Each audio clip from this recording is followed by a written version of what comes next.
Welcome to the Naming the Real podcast, a resource for people who long to live free and grounded lives in the midst of polarized times. We explore the intersections of culture, philosophy, science, and spiritual practice in order to cultivate lives of wisdom, discernment, clarity, and human flourishing in the midst of a chaotic world. Hello, welcome to the podcast. I'm Brandon Cook. I've been making the case for Unitive Centrism, or trying to make the case. It's a bit like spitting into the wind these days. Unitive Centrism is the recognition that the other side has something that is critical for the success of your own argument. Right and left, Republican and Democrat, the other side sees something that you need to see. And this doesn't mean that each side is equally right, correct, but it does mean wisdom is finding the right proportion and holding that tension. As I said in the last episode, all of reality is unitive, including our politics. And as we understand this, we can escape the false binaries, the either or thinking, and the outrage culture, which would have us continually aggrieved and offended. And we can start creating a third way out of the false binaries. Now, to drop in today, how about a pop quiz? Remember those? If I wear a I support public libraries pin on my lapel, who would you guess I vote for? Or if I say I support gun rights, who would you guess? And if I ask you if you're taking Columbus Day off and you say, no, I'm taking Indigenous Peoples Day off, who do you probably vote for? Or if someone drives by in a pickup truck with a 1776 decal in their back window, who would you guess they vote for? You know which of these scenarios points to a Republican or to a Democrat, but how do you know and why? Our political orientation comes from how we've learned to prioritize different values and drives or impulses within us. So, what are these two drives? I'm going to name two that I think are most salient for understanding and appreciating the differences between conservatives and progressives, which in our society plays out as Republican versus Democrat. They are a preference for the individual or the communal, and a preference for the past or the future. So let's break these down a little bit. The individual versus the communal. The right focuses on the resilience and the rights of the individual, on preventing encroachment against individual rights, and the left focuses more on the communal, on preventing harm to the whole. Public libraries, as I mentioned, are a communal good, and the left tends to take the lead there. Same reason the left is more supportive of curtailing gun rights in the belief that it will benefit the whole. The right, with its focus on the individual, pushes back against most anything that seems to curtail individual rights, which is why gun rights is such a bellwether issue for the right.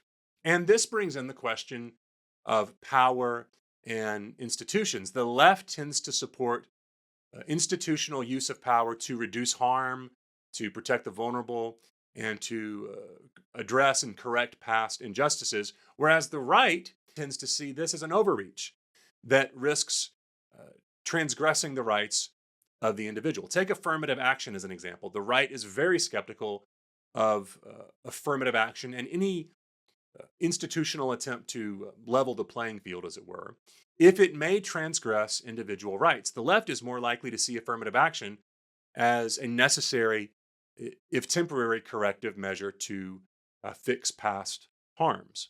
During COVID, the right, more concerned about threats to individual rights, was more likely to resist mask mandates. Don't tread on me. And many on the left were quicker to go along with mandates for the sake of the whole. Each side is criticized for these approaches. The left, with their focus on the communal, gets accused of overreach or socialism, of wanting to steal from individuals and redistribute to the whole. But we need advocacy for the whole as a society and for the most vulnerable. The right gets accused of indifference to the vulnerable or to the whole. But we need a phalanx in society doing the hard work of saying no, drawing lines that protect the individual from overreach. And these dynamics play out endlessly. The left is quicker to see systemic injustices. The right is far more likely to focus on individual responsibility. And you can see the conundrum. If you only focus on systems without addressing personal responsibility, the systems are more likely to fail. But if you only focus on individual responsibility, you can miss real systemic injustice. A unitive centrist model allows us to pursue both without demonizing the other side. Both sides are pursuing real and important values. So that's number one, the preference for the communal versus the individual. What about number two, a preference for the past versus a preference for the future? Broadly speaking, the right focuses on preserving the past, and the left is more focused on progressing into the future. The right puts more focus on the past, on tradition, on history, and to idealize it and hold it sacrosanct. So the pickup truck with a 1776 decal in the window, it's not just a truck, it's a worldview. It's a preference for honoring the past in a very specific way.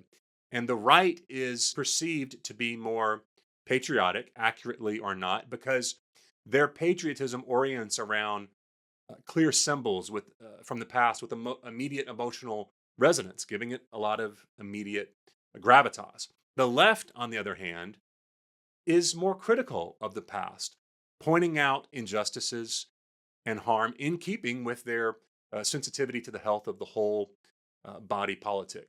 So the right supports Columbus Day, pointing out that Columbus was a great, fearless explorer, focusing on the most ideal elements of the past. And the left celebrates Indigenous Peoples Day, focusing on the harm that was done to Indigenous people through colonization.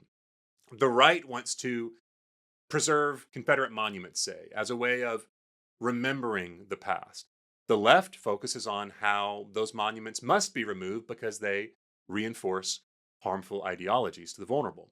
So the right tends to preserve the past, the left pushes towards the future that can be when the harms of the past are corrected. And on the right, the past can become all good, ignoring its injustices and neglecting to learn from them. And on the left, the past can become all evil.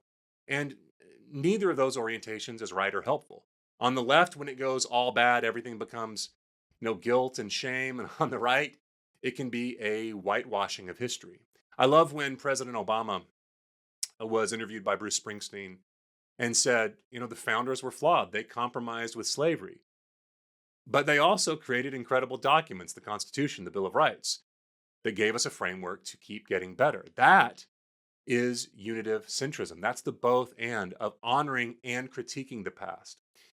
And it is a unitive centrist model that allows us to have both. We can celebrate the past and critique the past. We need appreciation for what has been and the courage to learn from it. If we were to sum up these two approaches, we might say that the right, with its focus on the individual and preserving the past, asks, how do we keep things from falling apart? And the left, with its focus on the communal and the whole and the future, asks, how do we make things right as we move forward? The right, at its best, protects us from chaos. The left, at its best, protects us from cruelty.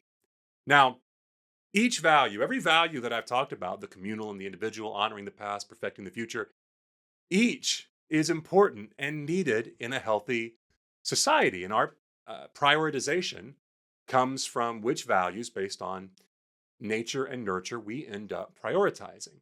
The mischief comes in when we see these values as diametrically opposed forces rather than as unitive forces in tension. The goal is to get the right proportion in any political situation. In this age of vilifying the other side, we must return to seeing that this is how history works, as a tension of opposites working themselves out, and we need both sides. So consider this. What if we appreciated both? And what if, when engaging political discourse and debate, we were required to first name and acknowledge and validate the other side's genuine concern? I'm not talking about validating extremists or extreme views. Not every crazy belief deserves validation, but the vast majority of political debate takes place between two opposing goods, not a good and an evil. In life or politics, people generally will not hear you until they know they're being heard. So the conversation might sound like, I see that you're validating the rights of the individual. Valid. It's just that I see another value that's equally important to me, the good of the whole. Here's why I think we need to prioritize differently here. That's a very different type of political conversation that invites people to think rather than be outraged. And our work is to create a third way, a unitive centrist way forward that pushes back against the scorched earth, either or, all or nothing regression that we have fallen into. It is tough work, but it is important work because reality itself is unitive. If we fight against that, we're fighting a battle we cannot win. I'll be back soon with more in this series. May we break the false binaries and find a path forward. Talk soon. Thank you for listening to the Naming the Real podcast. As always, would you please share this podcast with a friend? Help us grow. Also, can we ask you to rate and review the podcast? We'd be very grateful. If you'd like more information on coaching or our training and intensive experiences through Naming the Real, or if you'd like to submit a question, or if you'd like to become a financial donor, which helps make possible the creation of resources like these, please visit namingthereal.com. That's namingthereal.com. I will be back soon with more episodes. Until then, may we live lives of courage and hope that help change the world. We'll talk soon.